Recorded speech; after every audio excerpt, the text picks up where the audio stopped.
Hey, I just want to take the time to say I'm still alive. I've had some kind of illness this week, not COVID, but it knocked me for a loop. I was couch-bound most of the days. I'm still feeling a little bit woozy. I am not my usual ebullient, brilliant self, hardy-har. I feel like I can barely tie my shoes. So let's tie my shoes in public. That's always a fun thing to do. On this B15, the new mounting isolation mounts arrived. I installed those. The screws were too long. Maybe they fit the later models. They were too tall for this 60. So I had to go drag my sick ass out to the hardware store and replace the 1.5-inch screws with 1.25-inch screws. And I put that together, and then it fit, but then it vibrated. And it was because the new washers were slightly larger in diameter than the old washers, which meant it didn't really mate the surfaces as well as it should have because of the impressions in the old Tolex, et cetera, et cetera. I got that worked out. It's got these new old stock Philco 6SL7 GTs installed, and the microphonics are gone.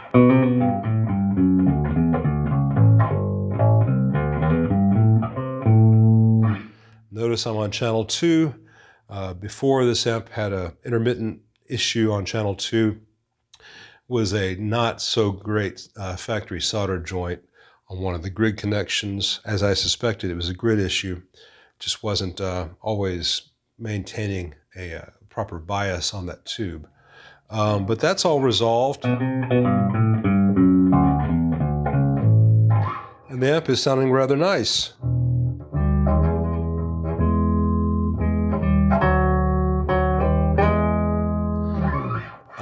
Before I show the remaining issue with this amp that I've got to resolve before I can begin to think of it as done, I want to give two shout outs for some things that arrived while I was couch surfing this week. First of all, my buddy Scott W.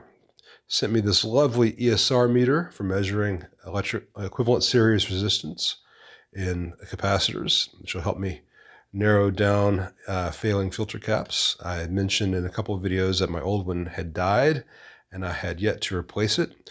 Well, Scott apparently was impatient with me not having one, and he sent me one. So thank you very much, Scott. It's very much appreciated. I will put it to good use. And thank you for the other goodies that you sent. And one other thank you. Brad Webb of Brad's Guitar Garage, i.e. the good amp tech on the internet called Brad, I'll leave that at that, sent me these nice crimping tools for doing crimping leads. For instance, the next time I do a Hot Rod Deluxe, I need to do the 5-watt resistors and diodes. This will go be much faster with this. So thank you very much, Brad. That's very nice. I do want to take the time to point out that Brad sent a note which started off really nice in English and everything. A little gift for being a proper champion. I feel like such a proper champion with my chassis and my solder.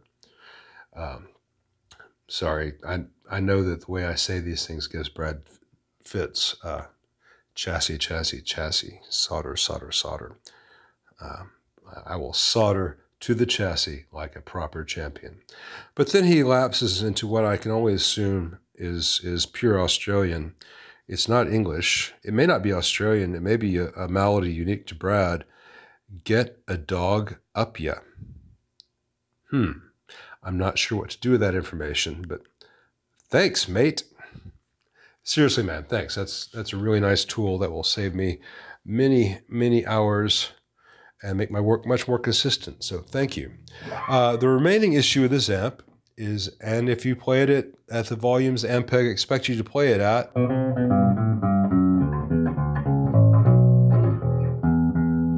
you only get the slightest hint of it. But if you turn the volume up to where we like to use it today,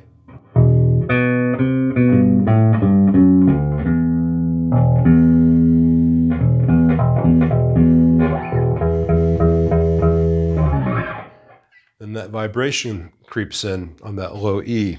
It's actually not the low E, it's you know, this 12th fret on the low E string, 7, 2. It's mostly apparent at the 7 and at the 12th. And a little bit if you play the open E string.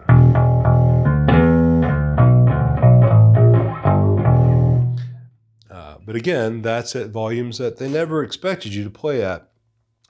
And what it seems to be, and I'm hoping that's what this is if you remember a couple of videos ago I mentioned that it had these ports that were just screwed, had pieces of wood screwed over them. And Ampeg said, if you're using this with the upright bass with the Ampeg peg pickup, remove these porthole covers. If you're using with electric bass, keep them in place. That seems to be the area which is buzzing on both sides, primarily on this side. So I need to take this out and remove the old hardware and make sure that the wood has not cupped or changed its plane, that we have good mating surfaces throughout, and that the screws are tight, and if necessary, put a little bit of a gasket in there to seal off any dampen any vibrations. But it really happens at SPLs that most people using these in the early 60s never used them for. And you know, it's...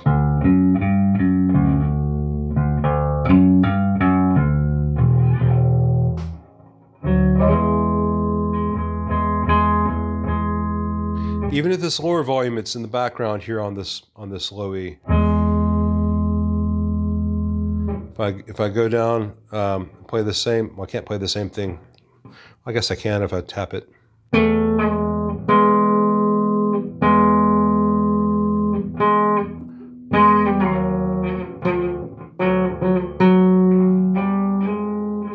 Guess who doesn't tap? I can almost do that stretch.